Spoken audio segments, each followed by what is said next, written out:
ร่างผู้หญิงลอยน้ำอยู่แต่ตอนนี้ฝั่งสามียังไม่รู้ชะตากรรมเลยนะครับเมื่อวานนี้คุณแม่ไปก่อนเลยคุณแม่ของนางสาวน้ำพึ่งสำเภาน้อยอายุ30 ปีนะครับไปถึงเห็นภาพนี้ฮะร้องไห้แทบขาดใจจะเป็นลมเลยครับเจ้าหน้าที่สวมชุด PPE ครับ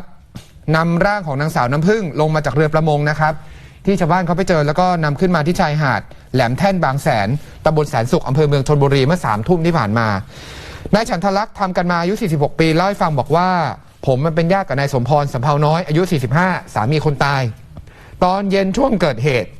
ทราบว่าทั้งสองคนเนี่ยออกเรือไปหาปูตามปกติจากนั้นก็มีคนที่ออกเรือไปเหมือนกันโทรศัพท์มาบอกบอกว่าเรือของนายสมพรเนี่ยจม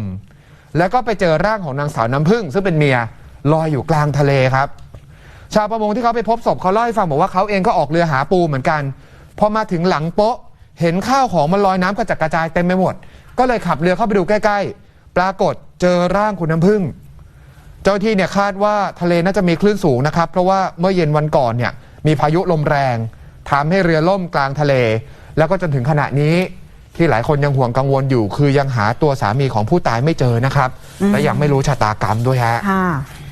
ไปดูคดีที่สพ.ประคำบุรีรัมย์กัน